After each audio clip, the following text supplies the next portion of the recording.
찬양과 영광의 시간을 받아 주옵소서. 아멘. 다 일어나시고 찬송 3장 부르겠습니다.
교동문 99번입니다.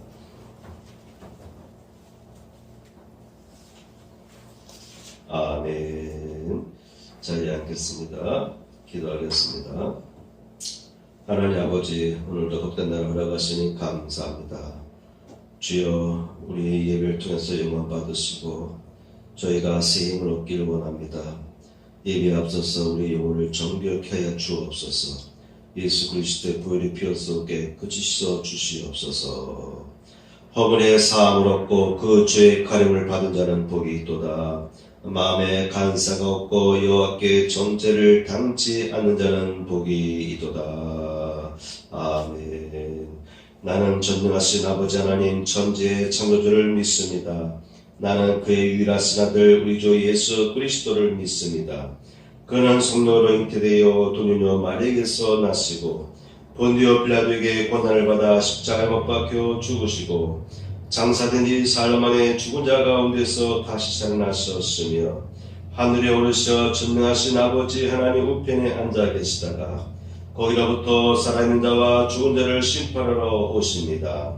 나는 성령을 믿으며 거룩한 공교회와 성도의 교제와 죄를 용서받는 것과 몸의 부활과 영생을 믿습니다. 아멘. 찬송 208장입니다.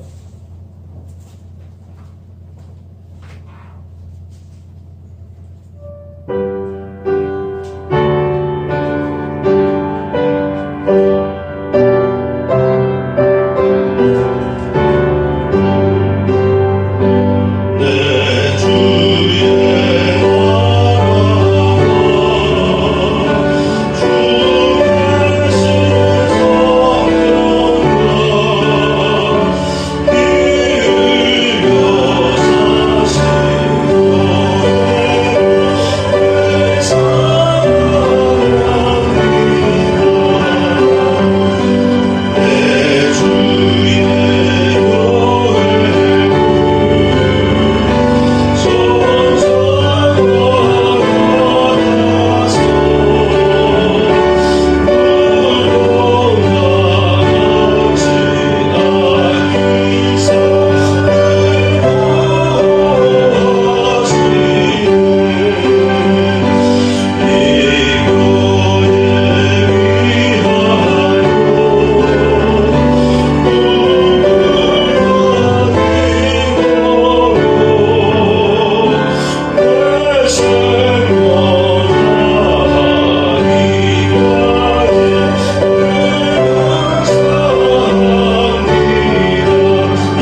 오늘 말씀은 사무엘상 17장 41절에서 52절까지의 말씀을 보겠습니다.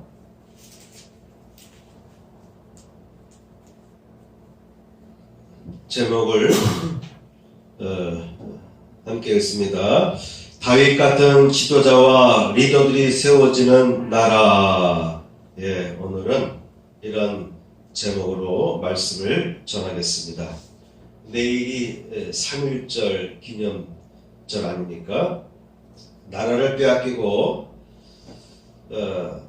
처음으로 세계 만방에 대한민국의 독립을 외친 날이 아닙니까? 당시 일본은 미국과 중국뿐 아니라 동남아 지역까지 침략하여 전쟁을 일으킬 수 있는, 세계적으로 전쟁을 일으킬 수 있는 그런 군사 강국이었습니다. 그런 상황에서 우리 국민들이 독립을 외치기 시작하였습니다. 그 이후로 만주까지 우리 국민들이 독립운동하기 위해서 그곳으로 몰려들고 그 지역을 중심으로 해서 독립군들이 일본 군대와 맞서 저항을 하기 시작했습니다. 지금 생각해보면 일본이 세계 강국이었어요. 특히 군사 강국이었습니다. 그럼에도 불구하고 나라를 찾겠다고 독립투사들이 여기저기서 몰려들기 시작했는데요. 3.1절을 한번 생각해 보게 되면 오늘 현재 우리가 살고 있는 현재의 모습이 얼마나 감사한지 모릅니다. 제가 이틀 전에 오창 광명 지역을 이렇게 지나가는데 굉음이 들렸어요. 그래서 이렇게 하늘을 보니까 비행기 소리 같은데 일반 항공기는 아니고 전투기 항공기였던 것 같아요. 얼마나 소리가 크게 들렸는지 좀 있으니까 또 굉음이 들리기 시작해요. 또 전투기 한 대가 이렇게 낮게 나갑니다. 아마도 거기 오창에 공군기지가 있잖아요, 그죠? 민간 공항도 있지만 공군기지가 있어요. 그래서 연속해서 전투기 두 대가 쭉 내려오는데 소리도 크고 바로 근처에는 아파트가 보이는 거예요. 오창 지역에 그 아파트들이 보이는데 그 주변에서 이렇게 낮게 이렇게 나르면서 아마 공군기지에 이렇게 착륙하는 그런 모습이었던 것 같습니다. 그 모습을 보면서 어떻게 생각난 것은, 야, 공항 근처에 있는 것이 불안하구나. 더군다나 공군 부대가 있는 곳 아닙니까? 일반 공항이 있고 또 공군 공항이 있는데, 공군 기지가 있는데 계속해서 비행기가 착륙하는데 혹시라도 잘못되면 그 지역 아파트 밀집 지역이니까 위험하겠다. 그러면서 우리나라는 좁구나. 땅이 큰 나라는 멀찌감치 공항이 외딴 곳에 있어가지고 혹시 잘못되더라도 주변에 이렇게 고자들이 없는 곳에 공항들이 있으면은 그래도 사고가 덜 날 텐데 우리나라를 가보니까 땅이 작잖아요. 인천공항도 그렇고, 인천공항, 국제선도 그렇고 국내선도 그렇고 우리나라 이 조그만 땅에 땅덩어리에 곳곳에 공항이 있지 않습니까? 지금도 뭐 부산 쪽에 공항 세우는 것 때문에 난리인데 그 모습 보면서 야, 우리나라가 땅이 좁구나. 여차하면은 사고 나면은 주변에 그 민가를 피해 줄 수밖에 없지 않습니까? 그래서 우리나라 전투기가 이렇게 요새는 안 그런데 몇 년 전만 해도 툭하면 비행기가 떨어졌잖아요. 추락했잖아요. 그때 보면 조종사들이 같이 목숨을 잃는 그런 내용들을 우리는 몇 년 전만 하더라도 가끔씩 비행기가 추락했다는 소식을 들었어요. 그래도 비행기를 살려보겠다고 애를 쓰고 또 이 비행기가 추락할 때 민가 쪽으로 떨어지지 않게 하기 위해서 나름대로 최대한 끝까지 비행기에 남아서 방향을 잡았을 거 아닙니까? 민가 쪽으로 떨어지지 않도록. 그러다 보니까 탈출할 수 있는 기회도 놓칠 것이고, 그죠? 그래서 그 고등 그 비행 조종수를 배운 조종사들이 추락하면서 같이 목숨을 잃는 안타까운 일들이 있었어요. 그런 것을 생각해 보면서 야, 우리가 땅덩어리가 좁구나, 그죠? 조금만 달려가면 주변에 오창 있고 진평 있고 음성 있고 진천 있고, 그죠? 군이 아니더라도 조금만 가면 면소재지가 이렇게 있잖아요. 그래서 야, 우리나라는 비행기가 다니기에 좀 무서운 지역이다. 여차하면 사고 나면 민가에 떨어져서 피해를 줄 수 있기 때문에 참 우리나라 땅이 작다. 그러면서 한편으로는 아니지, 우리나라는 산이 많은 나라인데 산이 국토의 70%가 산악지역인데 얼마든지 민가를 피해서 산악지역에 떨어질 수도 있지 않을까. 그런데 워낙 땅덩이가 작다 보니까 아무리 산이 많아도 땅덩어리가 작다 보니까, 그죠? 비행기가 조금만 동쪽으로 가면 동해 바다, 조금만 서쪽으로 가면 서해, 남쪽 남해안. 이렇게 땅이 작은 거예요. 아무리 산이 많아도 땅이 작다. 그 와중에 국토가 작은데 곳곳을 우리는 개발했잖아요. 군 단위로, 시 단위, 군 단위, 면 단위로. 그리고 곳곳에 이제 분권화돼서 각 지역마다 여러 가지 공공기관이 있고 또 공장들을 유치해서, 그죠? 청주 주변만 하더라도 음성지역, 뭐 진천, 그런 지역 가보면 뭐 산업단지들이 많이 있잖아요. 그래서 70%가 산악지역인데도 불구하고 물론 차로 다니니까 그렇게 보이는 거예요. 차도로로 보니까 당연하게 면 단위를 지나고 군 단위를 지나고 시 단위를 지나니까 주변이 다 도시 같은데 아무리 주변에 산이 많아도 땅이 작으니까 여차하면은 비행기가 이 끝이고 저쪽이고, 자동차로도 한 청주에서 3시간이면 동해바다, 서해바다, 남해바다, 북쪽으로 저기 천원 끝까지 지도상으로 보니까 천원이 맨 거의 끝에 있더라고요. 개성이 더 미치고 천원이 더 북쪽에 있더라고요. 차로 가도 남쪽으로 가도 3시간이면 끝, 북쪽으로 가도 3시간이면 끝. 이 조그만 나라가 지금 경제 세계 10위국이 되었고, 뭐 군사력으로 보니까 세계 7위에서 일본을 앞지르고 6위 됐다는 얘기도 있고요. 세계적으로 지금 코로나 때문에 어렵지만 그럼에도 불구하고 우리나라 곳곳에 보니까 뭐 자동차 시장도 그렇고 배터리 시장도 그렇고 반도체 등등 조선업에서도 그냥 그 전 세계 물량을 다 휩쓸 정도로 되고, 군사력으로도 보니까 우리나라에서 뭐 이지스함도 만드는데 아주 세계 최고의 이지스함을 만들고 잠수함도 만들고, 또 이제는 핵 원료를 이용해서 잠수함도 만든다는 얘기도 나오고, 또 미사일도 뭐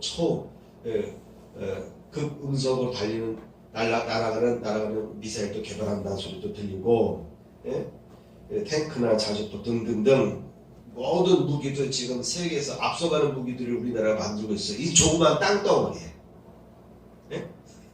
이 조그만 땅덩어리에서 우리나라에서 만드는 모든 것이 다 세계 인류 제품들이 나오고 있어요. 그런 상황을 보니까 아, 우리나라가 대단하다 이렇게 느껴졌어요. 그런데 우리는 그럼에도 불구하고 항상 불안합니다. 왜 그렇습니까? 코앞에 북한 있고, 동쪽으로 일본 있고, 그죠? 서북쪽으로는 중국과 러시아가 있잖아요. 그래서 우리나라는 항상 불안합니다. 조선 말기 시대에도 똑같은 상황 아닙니까? 그때도 열강도의 틈바구니에서 우리나라가 결국 나라를 일본한테 뺏기고 말아버렸어요. 경제도 이렇게 다 연결되어 있잖아요. 음해한 세력들이 마음만 먹으면 우리나라도 무너뜨릴 수가 있어요. 그렇죠? 경제 제재 가하면 주식이 다 빠져나가면 우리나라도 어려움 당할 수밖에 없어요. 지금 이렇게 경제 세계 10위고 군사 강국을 할자도 음해한 세력들이 우리나라를 노리게 되면 우리나라 역시 불안할 수밖에 없습니다. 역시 우리나라는 더 발전해야 되고 더 앞서가야 되고요. 그리고 하나님의 보호 아래 있어야 되겠다. 저는 3.1절을 맞이하면서 하나님께서 보호하는 나라가 되어야 되겠다. 외적으로는 경제력도 이제 선진국이고 군사력도 지금 세계 6위까지 올라가고 모든 면에서 앞서갑니다. 생활도 우리나라가 세계 최고인 것 같아요. 그럼에도 불구하고 하나님이 지키지 않으면 안 되겠다. 오늘 교도문에도 보니까 하나님께서 나를 지켜야 된다. 네? 그렇지 않으면 안 된다. 그러한 내용들이 교도문 문구에 쭉 있는 것을 보면서 여전히 우리나라는 하나님이 지켜야 된다. 그죠? 하나님이 지키지 않으면 안 되는 거예요. 이 죽은 땅덩어리에서. 백제가 멸망했잖아요. 근데 요즘에 나오는 자료를 보니까 백제가 멸망한 것은 다름이 아니라 부하 장수 때문에 멸망한 거더라고요. 의자왕이 수노동을 피해가지고 군대를 집결해서 성에서 열심히 싸우고 있었고 곳곳에서 백제가 유리한 상황이었는데 제일 신임하던 그 성의 부하 장수가 항거하지 않냐고 왕을 속여서 넘긴 거예요. 성문을 개방하고. 고구려도 마찬가지죠. 평양성을 내부의 대신들이 나라를 개발하는 내부의 대신들이 성문을 열어준 거 아닙니까?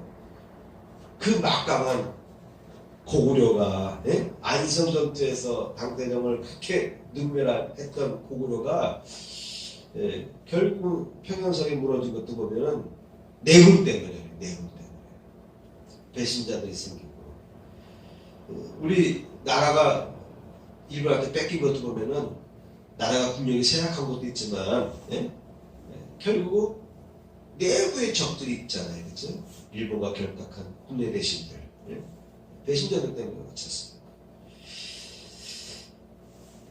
그래서 우리나라는 항상 조심하셔야 돼요. 결국은 나라가 망하는 것을 보면은 분열입니다. 분열. 배신자들 생기고 분열하는 거예요. 그래서 나라가 쇠약해지고 결국은 그렇게 막강하던 우리나라의 삼국시대의 두 나라가 그렇게 해서 결국 멸망하고 말았습니다. 나라를 잃고 되찾겠다고 곳곳에서 분연히 독립투사들이 집계했지만 그것보다 더 중요한 것은 열강의 틈바구니 속에서도 나라를 잃기 전에 서로 나라를 위해서 협력하고 우리가 IF 시대에 금모으기 운동하는 것처럼 나라가 어려우면 진짜 온 국민이 하나가 돼야 될 것 같습니다. 지금이라고 다른 건 아니죠, 그죠? 지금은 이렇게 우리나라가 경제 강국이 되었지만 그럼에도 불구하고 우리나라가 한 마음이 되지 않으면은 우리나라도 위험하다는 것이죠. 이스라엘을 생각해봤습니다. 이스라엘은 우리나라와 유사한 역사적인 공통점을 갖고 있어요. 외세의 침략을 계속 받았어요. 나라를 빼앗겼고 우리나라도 나라를 빼앗기니까 어떻게 됩니까? 시베리아 쪽에 있던 우리나라 동포들이 다 소련의 그 외딴적으로 다 이주하게 되고 이스라엘도 마찬가지예요. 로마와의 전쟁이 있었어요. 1차, 2차, 3차 전쟁 후에 그런 전쟁을 겪으면서 로마 사람들이 이스라엘 사람들을 아주 진절머리 날 정도로 느꼈어요. 그래서 세계 곳곳으로 다 이주시켜버렸어요. 예루살렘에 거하지 못하도록. 그래서 세계 2차 대전 끝나고 1948년도에 우리나라보다 3년 늦게 그들은 팔레스타인 지역에서 독립국가를 선포하고 그 전쟁을 하면서 나라를 차지한 거예요. 역사적으로 보면 이 이스라엘 우리나라와 좀 비슷한 과정을 많이 겪었습니다. 오늘 성경 본문의 말씀은 사울 왕과 다윗이 등장하는데, 이 시대의 상황을 보면은 우리나라가 일본한테 나라를 빼앗겼던 상황과 비슷합니다. 이스라엘 민족이 여호수아를 중심으로 해서 가나안 지역에 도착해서 주변 족속들을 물리치고, 그리고 웬만한 지역은 이제 차지했어요. 그런데 다 물리치지 못하고 주변에 이제 여러 부족들이 남아 있었거든요. 그 중에 막강한 부족 국가가 있었는데 블레셋 나라예요. 사무엘이 통치할 때는 제사장으로서 선지자로서 통치할 때는 어느 정도 나라가 안정이 됐어요. 그러다가 이스라엘 백성들이 우리나라도 다른 국가들처럼 왕을 세워달라. 그래서 이제 사울 왕에게 왕으로 기름 부었어요. 그래서 사울 왕이 됐고, 그리고 지금 나오는 그 본문의 내용은 이제 블레셋과 이스라엘이 싸우는 장면이에요. 사울은 이스라엘의 왕으로서 블레셋과 대치한 상황입니다. 근데 블레셋 사람들은요, 이미 도시국가 체제를 갖추고 있었어요. 5개의 도시를 중심으로 해서 연합되어 있는 도시국가예요. 이때의 모습을 보면 우리나라가 독립운동할 때의 모습과 연상시킬 수가 있어요. 그래서 오늘 본문을, 이쪽 본문을 제가 선택을 하였습니다. 오늘 본문을 제가 이렇게 준비했는데, 첫째 생각할 것은 이스라엘과 주변국의 전력 차이라는 거예요. 주변국은 이미 도시국가 체제로 되어 있었습니다. 그러나 이스라엘은 아직 왕이 없는 국가 체제가 아니었어요. 그냥 12지파가 흩어져 살았습니다. 이때의 무기 상황을 보면 이스라엘 사람들은 무기를 소유하지 못했어요. 사무엘상을 보게 되면은 사울과 요나단의 이야기가 나오거든요. 요나단이 칼을 갖고 있어요. 그런데 그 따라다니던 그 부하 병사가 있었는데, 부하 병사의 역할은 그 사울 왕의 아들이 요나단의 칼을 들고 다니는 사람이었어요.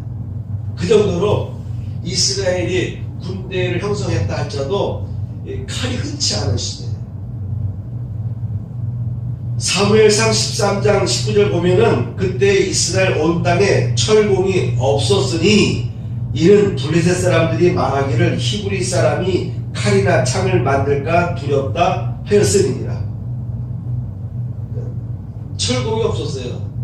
그 철공들에 의해서 칼이나 무기들을 만들까 해서 그러한 철공들을 모이지 못하게 하고, 그 철공소를 만들지 못하게 하고, 그래서 농기구도 빌려 썼어요.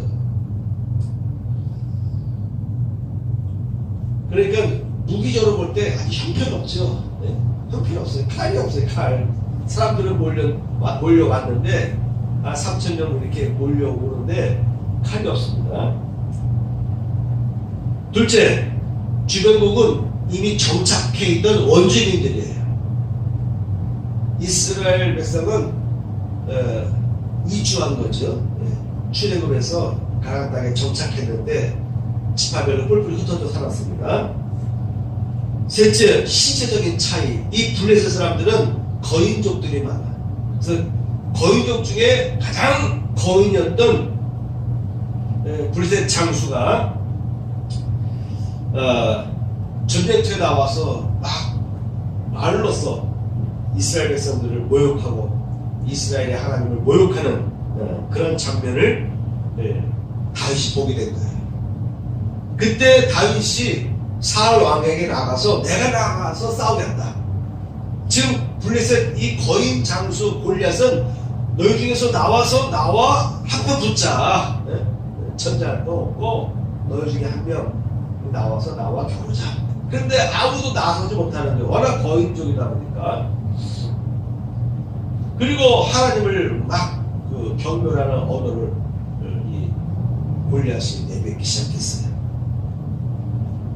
그때 다윗이 나아가서 45절 보니까 너는 칼과 창과 단창으로 내게 나아오거니와 나는 만군의 여호와 이름 곧 내가 모욕하는 그러니까 하나님을만 모욕하는 거예요. 너희들의 신은 없다. 이렇게 하면서 이스라엘 군대의 하나님의 이름으로 내게 나아간다 이렇게 외친 거예요. 실제적인 차이입니다. 그러니까 게임이 안 되는 상황이었습니다. 자, 두 번째 생각할 것은 사울 왕과 다윗 왕의 공통점이 있습니다. 첫째, 이 두 사람은 기름 부음을 받았어요. 사무엘로부터 머리에 기름 부음을 받았어요. 다 왕으로 기름 부음을 받았는데 여호와의 신이 크게 임했어요. 자, 중요한 것입니다. 늘 제가 강조하지만 여호와의 신이 임하는 것이 중요한 것이죠. 기름 부음, 성령 충만, 성령의 기름 부음, 성령이 임하셨다 이 말이에요. 둘 다 똑같이. 근데 성경 문구에 보게 되면은 사무엘상 10장 10절 보니까 그들이 산에 이를 때 선자의 무리가 그를 영접하고 여호와의 영이 사울에게 크게 임함으로 그러니까 성령이 임하시는데 크게 임했다 이렇게 강조하고 있어요. 자, 다윗의 경우 보면은 16장 10절 보니까 사무엘이 기름 뿔병을 가져다가 그 당시에는 뿔에다가 기름을 채워서 이렇게 다녔단 말이에요. 기름 뿔병을 가져다가 그의 형제 중에서 그에게 부었더니 다윗에게 부었더니 그날 이후로 다윗이 여호와의 영에 크게 감동되니라. 똑같아요. 공통적인 것은 기름 부음 받을 때 왕으로 기름 부음 받을 때 성령의 기름 부음까지 임했어요. 공통적인 것입니다. 그래서 이 사울 왕과 다윗 왕은 똑같이 국가의 지도자가 됐습니다. 왕이 되었습니다. 이게 공통적인 거예요. 자, 근데 세 번째, 이 두 사람의 운명은 달라지게 되는 거예요. 먼저 사울 왕을 보면 세 번째, 사람을 두려워한 사울의 불순종에 관해서 보겠습니다. 사울은 사람을 두려워하는 마음이 있었어요. 그래서 하나님 앞에 불순종을 두 차례 하였어요. 사무엘상 13장 8절을 보게 되면은 사울은 사무엘이 정한 기한대로 2일 동안을 기다렸으나 2일이라는 것은 7일 말합니다. 7일 동안 기다렸으나 사무엘이 길갈로 오지 아니하매 백성이 사울에게서 흩어지는지라. 사울 왕이 된 다음에 길갈에서 나라를 세웠어요. 근데 사무엘 선지자가 오기로 한 날짜가 있었어요. 7일 후에 이제 오기로 되어 있는데 오질 않는 거예요. 그러다 보니까 사람들이 흩어지기 시작했어요. 그래서 사울 왕은 직접 하나님 앞에 제사를 드렸습니다. 사울이 이르되 번제와 화목제물을 이리로 가져오라 하여 번제를 드렸더니 번제 드리기를 마치자 사무엘이 온지라. 예배를 드리자마자 사무엘이 왔어요. 예배 드리려고 기다렸는데 안 오니까 사람들이 웅성웅성하면서 이제 떠나기 시작한 거예요. 그래서 사울 왕이 다급하니까 선지자 없이도 사무엘 제사장 없이도 제사를 지낸 거예요. 그런데 제사를 드리자마자 사무엘 선지자가 나타난 거예요.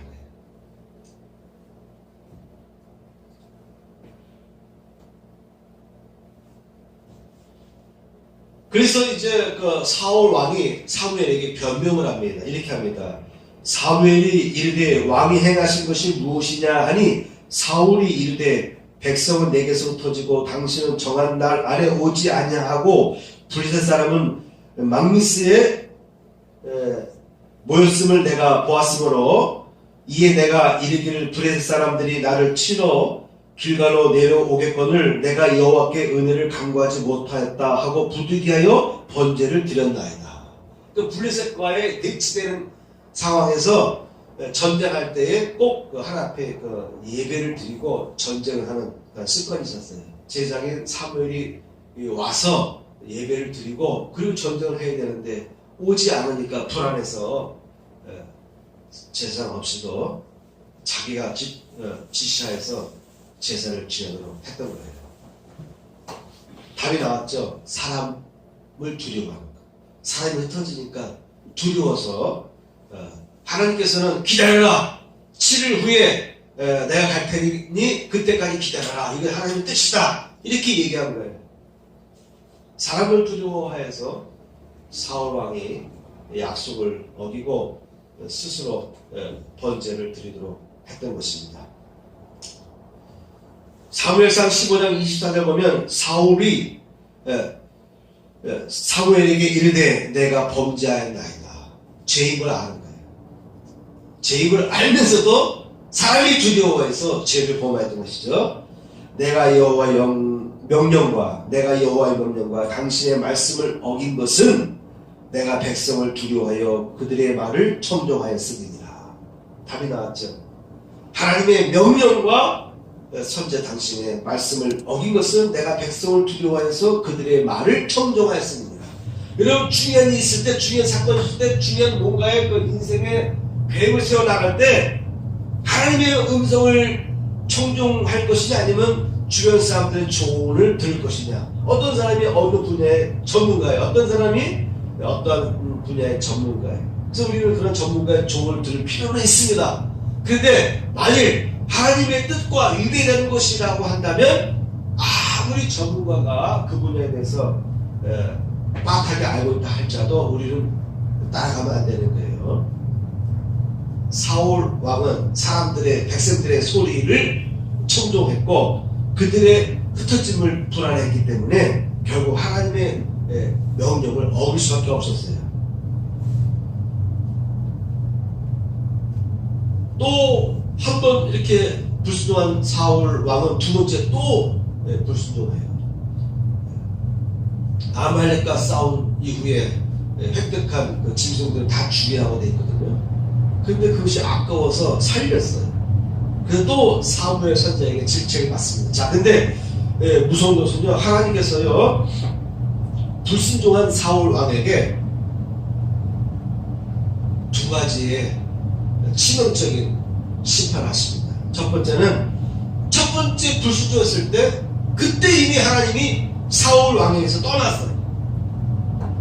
참 하나님 무서운 거예요.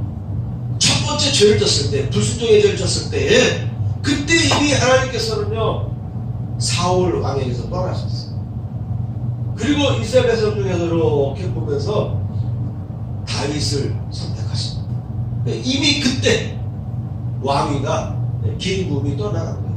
물론 사울 왕이 죽을 때까지는 계속 이스라엘 왕으로 있었지만 이미 하나님 마음은 떠난 거예요. 이스라엘의 왕으로 계속 이어질 왕으로는 계획이 이미 떠난 거예요. 그래서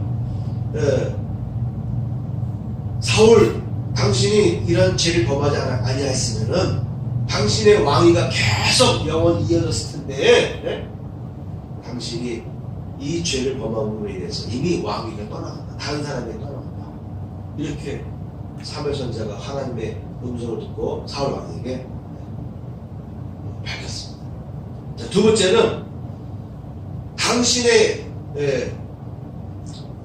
혈육, 당신에 의해서 낳은 자식들이 계속 이어지지 못할 것이다. 이렇게 예언합니다. 결국은 블레셋과의 싸움에서 사울 왕과 그의 아들 3명의 아들이 동시에 죽어요. 같은 날 다 천사예요. 무서운 거예요. 한 번의 불순종인데 이렇게 두 가지 왕위를 걷어가시고 왕의 기름 부음을 걷어가시고 한 날에 그의 자식과 함께 천사입니다. 여러분, 하나님 항상 용서만 하신 것 같죠? 어떤 때 보면 아주 무섭습니다. 무섭습니다. 그러니까 여러분 가급적이면 죄 안 짓는 게 좋겠습니다. 자, 네 번째입니다. 다윗의 경우를 보겠습니다. 자, 다윗과 사울 왕은 공통점도 있었지만 다른 점이 있어요. 저 지금 이 시간에 다른 점을 얘기하고 있는 거예요. 다윗은 큰 믿음으로 충만하였다는 거예요. 오늘 본문 내용이 그렇습니다. 자, 골리앗이 이스라엘을 능멸하고 하나님을 향해 그 멸시하는 말을 막 내뱉는데 아무도 이스라엘 백성 중에서는 나서는 자가 없는 거예요. 그때 다윗이 사울 왕에게 다가가서 말합니다. 주의 종이 아버지의 양을 지킬 때에 사자나 곰이 와서 양떼에게서 새끼를 물어가면 내가 따라가서 그것을 치고 그 입에서 새끼를 건져내었고 그것이 일어나 나를 해치고자 하면 내가 그 수염을 잡고 그것을 쳐 죽였나이다. 예? 곰이나 사자들이 덮쳤을 때 자기에게 맡겨진 양떼를 보호하기 위해서 쫓아갔다는 거예요. 그리고 그 짐승들을 죽였다는 겁니다. 주의 종인 사자와 곰도 쳤은즉 살아계신 하나님의 군대를 모욕한 이 할례받지 않은 블레사람 이리이까 그가 그 짐승의 하나와 같이 되리이다. 또 다윗이 이르되 여호와께서 나를 사자의 발톱과 곰의 발톱에서 건져내셨은즉 나를 이 블레셋 사람의 손에서 건져내시리이다. 이렇게 담대히 외쳤어요. 어린 소년이 그 형들은 이미 다 군인으로 지금 전쟁터에 와 있어요. 아버지 부탁을 받고 떡을 가지고 형들에게 떡을 전해주러 왔다가 그 모습을 보고 아무도 골리앗에게 맞선 사람이 없으니까 본인이 나서겠다고 왕에게 가가지고 이렇게 말하는 거예요. 대단하죠? 전쟁한 경험이 없어요. 그저 양을 치다가 곰과 사자와 싸워 이긴 것밖에 없어요. 그것도 돌을 던져가지고. 그런데 다윗은 그런 경험을 가지고 내가 저 골리앗과 싸우겠다. 저 골리앗이 곰보다 더 세냐, 사자보다 더 세냐, 아무리 체구가 크다 할지라도 이렇게 당당하게 믿음으로 선포한 거예요. 그리고 오늘 본문 내용은 너는 칼과 단창으로 내게 나오거니와 나는 만군의 여호와의 이름 곧 내가 모욕하는 이스라엘의 군대 하나님의 이름으로 내게 가노라 이렇게 선포했습니다. 그리고 돌을 던졌는데 그 돌이 이마에 박히고 말았어요. 그래서 그의 칼을 뺏어가지고 목을 쳤어요. 다윗은 큰 믿음의 소유자입니다. 사울은 왕이 됐음에도 불구하고 골리앗이 나오기 전부터 골리앗과의 싸움 전쟁 전부터 이미 블레셋과 대치할 때부터 사무엘 선지자를 기다리라고 하나님께서 명령했습니다. 그럼에도 불구하고 백성들이 흩어지는 것을 두려워해서 사람들 소리를 두려워해서 사람의 소리에 청종해서 불순종했어요. 근데 다윗은 아무것도 없어요. 왕이 기특해서 자기에 있던 갑옷을 벗겨줬는데 맞지를 않아. 사울왕도 좀 키가 큰 편에 속합니다. 근데 다윗에게 입혀보니까 맞질 않아. 거북해. 그래서 다 갑옷을 벗고 그냥 평상시 옷 차림으로 나아갔어요. 방패도 없이 갑옷도 없이. 이런 모습은요 강력한 믿음이 아니고서는 불가능한 거예요. 다윗에게 이런 믿음이 있었던 것입니다. 다섯 번째입니다. 사울은 함논의 불순종으로 영원한 버림을 받습니다.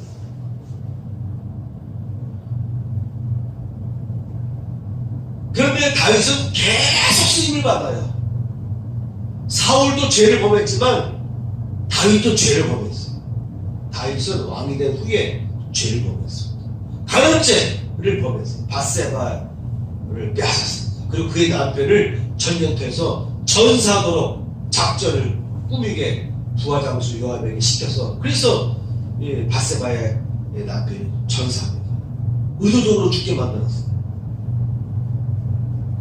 그러니까 사울왕도 불순종의 죄를 범했고 다윗은 이와 같이 간음죄와 사람을 죽게 하는 살인죄를 범했어요. 근데 사울왕은 바로 그때 여호와의 기름 부음이 떠나갔어요. 그러나 다윗은 계속 죽을 때까지 나이 늙어 죽을 때까지 이스라엘 왕이 있으면서 하나님으로부터 버림받지 않았어요. 왜일까? 자 여러분, 첫째, 사울은 한 번의 불순종으로 영원히 버림을 받았습니다. 한 사람의 한 행동을 보면은 그 다음 행동이 연상되겠죠. 그렇죠? 우연한 실수가 아니었던 것 같아요. 우연한 실수였으면 다음에 그런 똑같은 상황이 벌어지면은 그런 죄를 범하지 않는데 우연한 실수가 아니에요. 벌써 이미 영이 병들었어요. 영이 병들으니까 다음에 똑같은 상황이 벌어지면 똑같은 죄를 범할 것이 예측되어 있죠. 아까 제가 소대 얘기했듯이 사울왕이 두 번의 불순종을 행했다고 했지 않습니까? 네? 첫째는 전쟁하기 전에 사무 선지자가 도착하면 그때 예배를 드리고 전쟁한다. 이것을 어겼어요. 두 번째는 아말렉과의 싸움에서 전리품을 얻었는데 그 전리품 중에 짐승을 다 죽이라고 하는데 아까우니까 안 죽였어. 그러니까 계속해서 불순종이 생기는 거예요. 자기를 도왔던 이 다윗이 눈에 가시가 됐어요. 질투심이 생기니까 평생 다윗을 죽이려고 했어요. 그러니까 한번 죄를 범했는데 이 죄가 이미 여기 심각하게 병든 상태가 되면은요, 다음에도 똑같은 그런 죄가 벌어지는 걸 하나님 보시는 거예요. 그래서 싹시 노랗게 된 것을 보고 첫 번째 죄를 졌을 때 하나님은 왕위를 다윗에게 옮기셨습니다.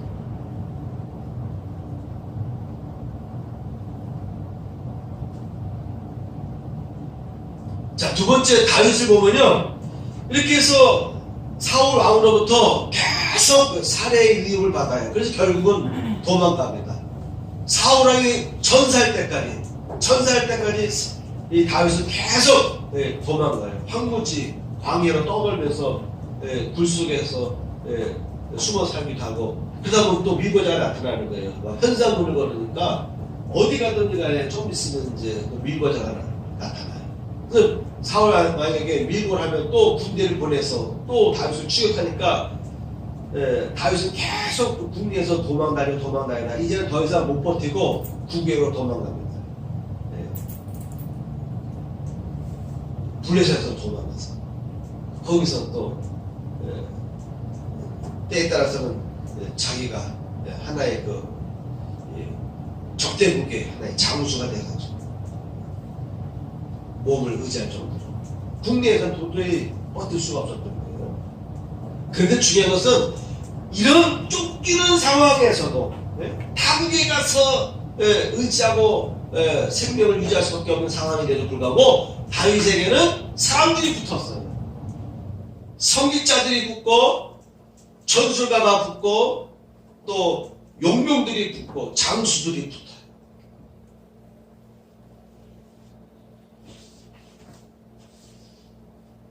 자, 여러분, 사울은 한 번의 죄로 인해서 하나님께서 버리셨습니다. 근데 다윗은요, 하나님께서 계속 붙들어 쓰셨습니다. 왜 그렇습니까? 다윗은 기도하는 사람이었습니다. 사울은 어려움 없이 자랐어요. 어려움 없이 자라다가 깨끗하게 자라다가 준수하게 자라다가 왕으로 쓰임받았어요. 왕으로 쓰임받을 그 외적인 모습과 모든 여건이 갖춰져 있었어요. 그래서 하나님은 사울을 왕으로 선택했습니다. 그런데 그가 왕이 된 이후에 그의 영이 병들기 시작했어요. 되돌릴 수 없는 병에 걸렸어요. 그래서 하나님은 첫 번째 죄를 졌을 때 그 싹을 보고 기름 부음을 거둬하셨습니다. 근데 다윗은요, 어릴 때부터 이렇게 양치기로 자라고, 또 나라가 어려울 때 나라를 지키겠다고 당당하게 골리앗 앞에 쓰는 큰 믿음의 사람이었습니다. 결국은 다윗은 성공했어요. 사울왕 이상의 인기를 얻었습니다. 그런데 그것이 문제가 돼서 사울왕이 죽을 때까지 암살의 위협을 받아야만 했어요. 그래서 주변국으로 피신할 수밖에 없을 정도였습니다. 그렇게 해서 사울왕이 죽을 때까지 그렇게 쫓기고 그래서 다윗은 하나님 앞에 기도하기 시작한 거예요. 여호와 나의 요새이시여 피할 반석이시여, 이런 문구들이 자꾸 나오잖아요. 여러분 보통 보면 이 시편 보면은 여러분 어느 시를 보더라도 똑같은 내용이 반복해서 나오면 여러분 실증나죠. 그래서 다양한 내용을 이렇게 섞을 수밖에 없는데, 시편을 보게 되면은 다윗의 그 시편 내용을 보게 되면은 내용이 비슷한 게 너무 많아요. 여호와 나의 반석이시여, 나의 피할 거처시여, 요새시여, 이런 내용들이 계속 반복해서 나옵니다. 그만큼 다윗은 그의 환경이 열악했다는 거예요. 암살의 위기를 받고 늘 쫓기고, 그러니까 기도할 수밖에 없었던 거예요. 하나님 도와주세요. 네? 사방이 다 적입니다. 내가 광야에 가서 동굴 속에 숨어 산다 할지라도 밀고자가 생겨서 또 군대가 추격해오니 하나님이 도와주지 않으면 내가 살 수 없을까. 그래서 늘 하나님 앞에 기도했어요. 이렇게 기도로 연단된 다윗이었기에 그가 왕이 된 이후에도 다윗은 계속 기도했습니다. 왕이 이스라엘의 통일 왕국을 세우고 왕이 되었음에도 불구하고 다윗도 역시 어려움을 겪습니다.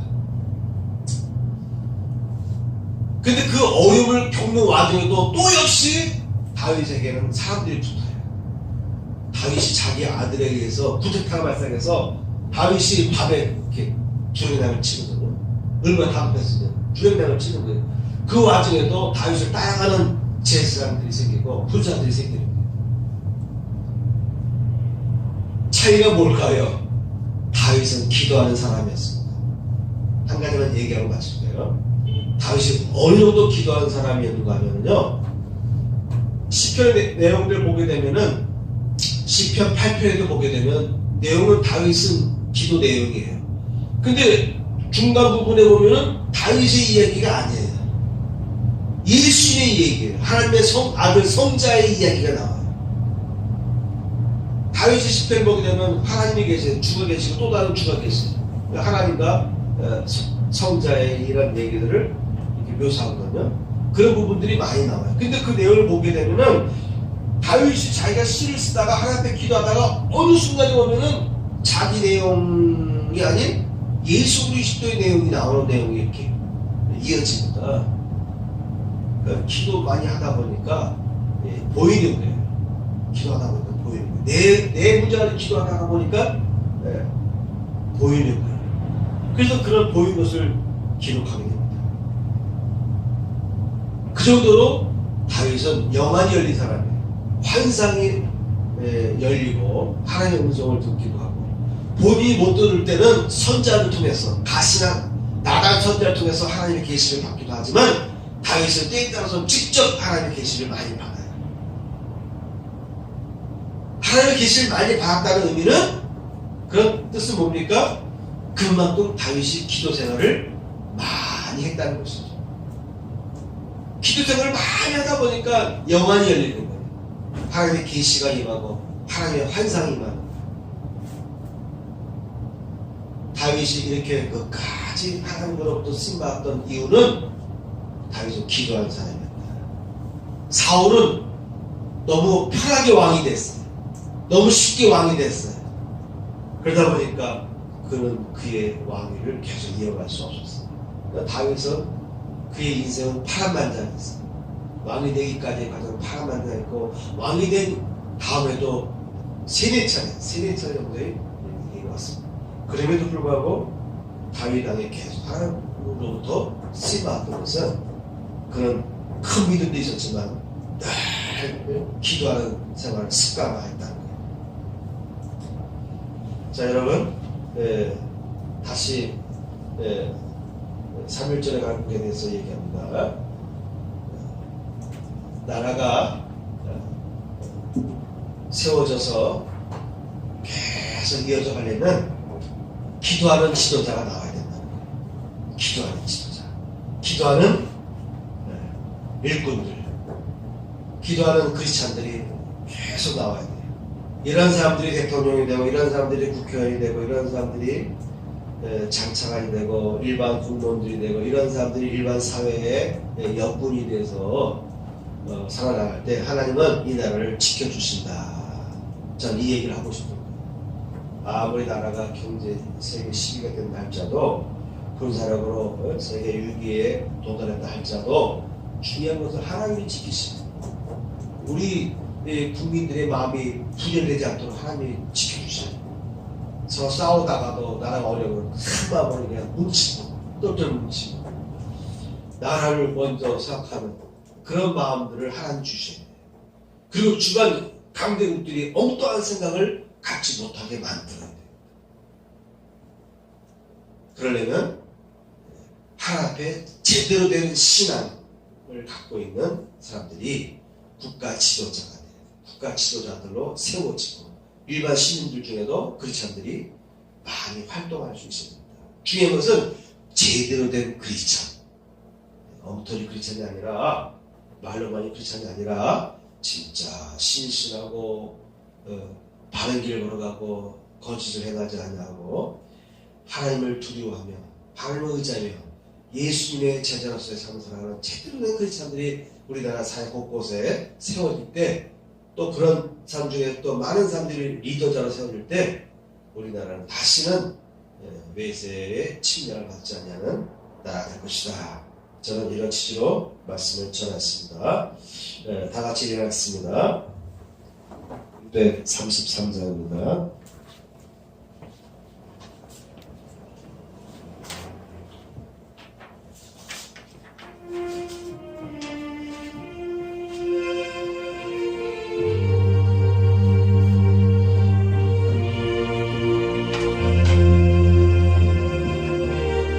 가슴에 손을 꼽겠습니다.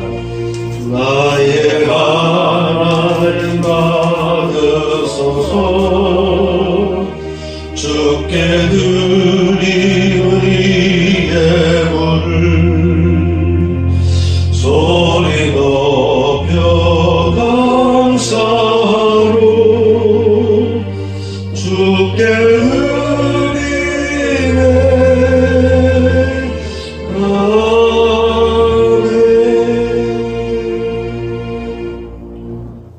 감사합니다. 오늘도 저희를 사랑하시고 하나님의 자녀로 세워주시되 하나님 앞에 영광 돌릴 수 있는 자로 세워주시니 감사합니다. 오늘 이 시간에도 하나님께 드리지는 11주의 물이 있습니다. 그 힘을 받으시고 복되게 해주시되 저희 11주를 통해서 저희 삶에 11주 축복이 임하게 하여 주옵소서. 감사로 드리는 가정이 있습니다. 저의 손길을 받으시며 주의 힘을 흠양하여 주옵소서. 이제는 우리 구주 예수 그리스도의 은혜와 하나님 아버지 극진하신 사랑과 성령님의 감동감화 역사하시니 이제의 참여한 교우들 위해 함께 하시기를 축원하옵나이다. 아멘.